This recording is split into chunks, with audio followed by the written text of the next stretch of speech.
po. Pero Tagay, meron ding mga pagkakataon noon na nagbaliw-baliwan ka sa pag-ibig. Sobrang baliw. Sobrang baliw. Andun yung pagka nag-aaway kami, sorry, Pipo ha, pero kwento ko lang kay Kuya Boy ha. Pagka nag-aaway kami, ay iinom ako noon. Tapos pupunta ako dun sa bahay niya. Hindi ako papapasukin. Patatahulan ako dun sa aso. Pero hanggang magdamag yun, nandun ako sa labas. Andun ako sa labas, tapos makikita ko na lang mga fans nagdadatingan. Mabuti na ako nakikita. Kasi nandun ako dumadaos din ako dun sa loob ng sasakyan. Oh. Ayun. Ganyan ka talaga magmahal? Sobra. So, sinong greatest love mo? Boyet, friend. Boyet, ha? Kasi siyang pinakasalan ko eh. Sino? Maria Leonora Teresa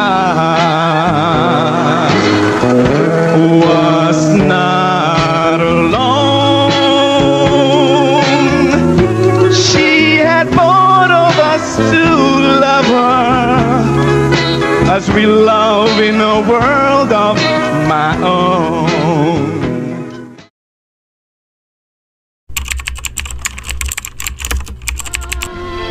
Lover's touch is love. Love is reaching love. Love is asking to be loved. Love is you. Love is you. You and me. John Andes, kung wala si John, wala akong karamay. Kaya ako pinagtatago si John pagka sinisiraan nila. Kasi hindi nila kilala si John eh. Yun lang ang tao na hindi ako iniwanan. Noong panahon na kailangan ko ng tulong. Sabi, ay boyfriend kasi hindi ko boyfriend yung tao. Kasi idadilot-lot yun. Parang anak ko na yun, nagkataon lang, nagpo-produce ako ng movie. Isa yan sa mga talent namin.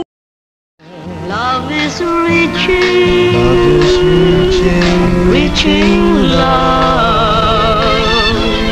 Love is asking.